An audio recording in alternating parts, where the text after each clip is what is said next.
इस वीडियो में पढ़ेंगे कक्षा 9वीं का विषय गणित यानी कि सब्जेक्ट मैथ्स का पार्ट 1 जिसका नाम है संख्या पद्धति। संख्या पद्धति का ये भाग 2 है जिसमें हम एक्सरसाइज 1.1 के सभी क्वेश्चंस को सोल्व करेंगे।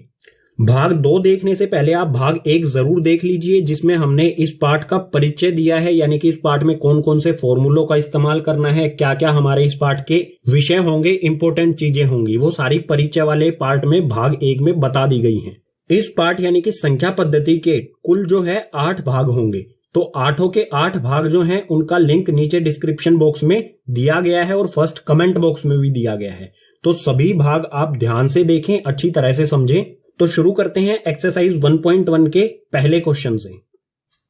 तो ये है प्रश्न नंबर 1 यानी कि क्वेश्चन नंबर 1। इसमें हमें दिया है क्या शून्य एक परिमेय संख्या है? क्या इसे आप p बटा q के रूप में लिख सकते हैं, जहां p और q पूर्णांक हैं और q जो है वो बराबर नहीं होना चाहिए 0 के। तो शून्य होता है 0।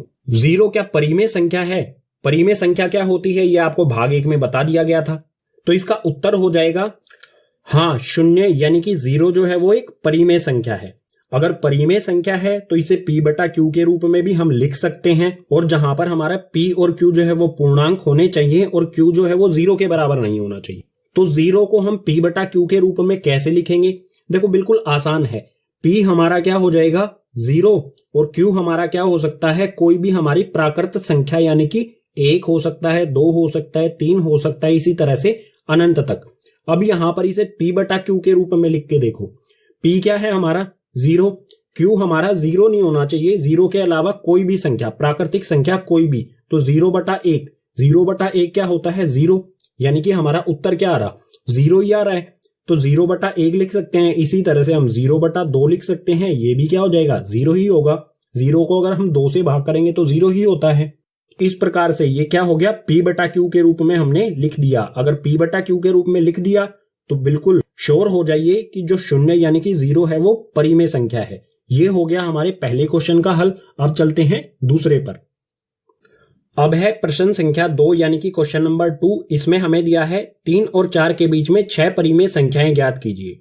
हमें 6 परिमेय संख्याएं ज्ञात करनी है, निकालनी है 3 और 4 के बीच में।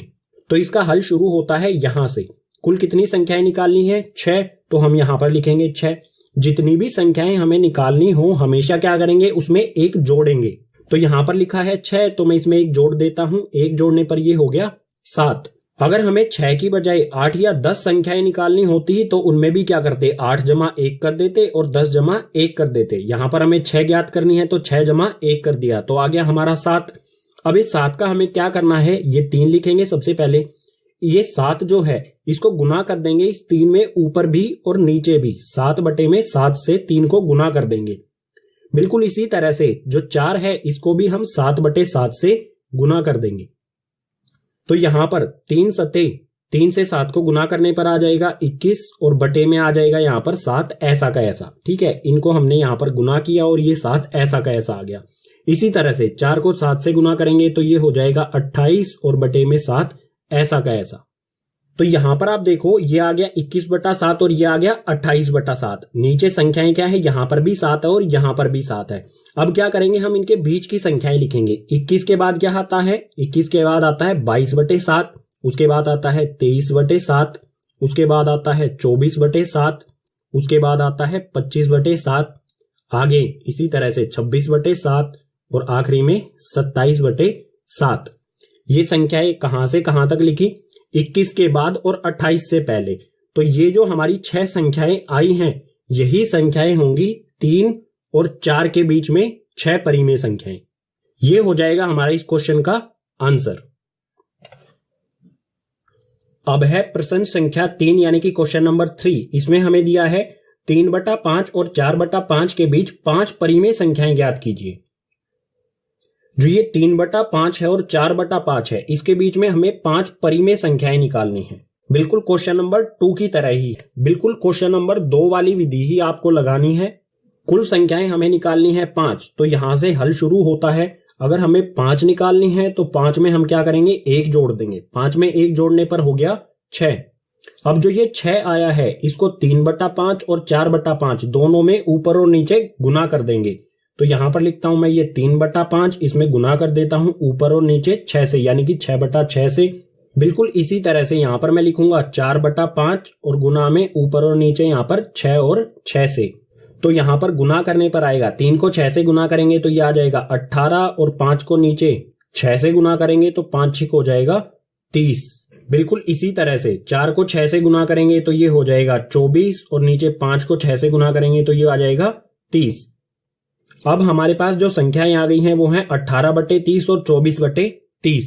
अब इनके बीच की संख्याएं लिखेंगे। यहां पर है 18/30, इसके बाद आएगा 19/30, तो वो संख्याएं हम यहां पर लिखना शुरू करेंगे। 18 के बाद आएगा 19/30, उसके बाद आ जाएगा 20/30, उसके बाद आ जाएगा 21/30, इसके बाद आ जाएगा 22/30 और लास्ट में आ जाएगा 23/30।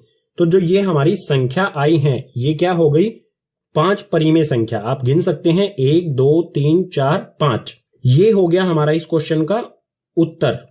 अब है प्रश्न संख्या 4 यानी कि क्वेश्चन नंबर 4। इसमें दिया है नीचे दिए गए कथन सत्य हैं या असत्य, कारण के साथ अपने उत्तर दीजिए। जो भी हमें ये 3 कथन दिए गए हैं ये सत्य यानी कि सच हैं या असत्य यानी कि झूठे हैं, और सत्य हैं तो क्यों हैं और असत्य हैं तो क्यों है, कारण भी बताना है हमें। तो इसमें पहला है प्रत्येक प्राकृत संख्या एक पूर्ण संख्या होती है। तो यहां पर प्राकृत संख्या क्या होती है और पूर्ण संख्या क्या होती है ये मैं भाग 1 में बता चुका हूं, तो भाग 1 जरूर देखें, लिंक डिस्क्रिप्शन बॉक्स में दिया गया है। प्राकृत संख्या जैसा कि मैंने बताया था 1 2 3 4 इस तरह से अनंत तक होती हैं। इसी तरह से पूर्ण संख्याएं क्या होती हैं, 0 से शुरू होती हैं और अनंत तक 0 1 2 3 और अनंत तक चलती हैं ये। तो यहां पर आप देख सकते हैं 1 2 3 जो है वो इन पूर्ण संख्याओं में भी आ रहा है। तो यहां पर हम कह सकते हैं प्रत्येक प्राकृत संख्या एक पूर्ण संख्या होती है। तो ये कथन जो है ये बिल्कुल क्या होगा, सत्य होगा। सत्य क्यों होगा, क्योंकि सभी प्राकृतिक संख्याएं जो हैं वो पूर्ण संख्याओं के अंदर भी आ रही हैं। यहां पर आप देख सकते हैं 1 2 3 यहां पर आ रहा है अनंत तक। अब है दूसरे में दिया है प्रत्येक पूर्णांक एक पूर्ण संख्या होती है। तो ये होगा असत्य। असत्य क्यों होगा, क्योंकि पूर्णांक जो है वो क्या होते हैं, माइनस में भी होते हैं, यानी कि घटा में भी होते हैं, ऋणात्मक भी होते हैं और धनात्मक भी होते हैं। लेकिन जो पूर्ण संख्याएं हैं वो क्या होती हैं, सिर्फ धनात्मक। 0 से शुरू होती हैं 1 2 3 4 से अनंत तक, ये कभी भी ऋणात्मक नहीं होती। लेकिन पूर्णांक क्या होते हैं, ऋणात्मक भी होते हैं। तो सभी पूर्णांक जो हैं वो पूर्ण संख्याएं नहीं हो सकती, इसलिए ये असत्य हो जाएगा। तीसरा है प्रत्येक परिमेय संख्या एक पूर्ण संख्या होती है। तो ये भी होगा असत्य। असत्य क्यों होगा, क्योंकि परिमेय संख्याएं जो होती हैं उसे हम p/q के रूप में लिख सकते हैं। जैसे ये हो गया 3/5, ये एक परिमेय संख्या है। लेकिन क्या ये पूर्ण संख्या है? पूर्ण संख्या क्या होती है, गिनती हमारी 0 से शुरू हो जाए अनंत तक। तो सभी परिमेय संख्याएं जो हैं वो पूर्ण संख्याएं नहीं हो सकती। इसको हम परिमेय संख्या तो कह सकते हैं, लेकिन क्या ये पूर्ण संख्या है? बिल्कुल नहीं, इसलिए ये हो गया असत्य। चौथे प्रश्न के साथ ही हमारा भाग 2 यानी कि एक्सरसाइज 1.1 हो जाती है कंप्लीट। उम्मीद करूंगा आपको सभी क्वेश्चन समझ में आए होंगे। अगर आपको सभी क्वेश्चन समझ आए हैं तो इस वीडियो को ज्यादा से ज्यादा अपने क्लासमेट्स के साथ शेयर कीजिए। कोई भी डाउट रहता है तो उसे कमेंट बॉक्स सेक्शन में मेंशन कीजिए, मैं कोशिश करूंगा सभी कमेंट्स का रिप्लाई करने की। और साथ ही सभी भाग जो हैं संख्या पद्धति यानी पाठ 1 के सभी 8 के 8 भाग जो हैं उन सभी का लिंक आपको नीचे डिस्क्रिप्शन बॉक्स में दिया गया है। इन सभी भागों को ध्यान से देखना है, आपको समझना है।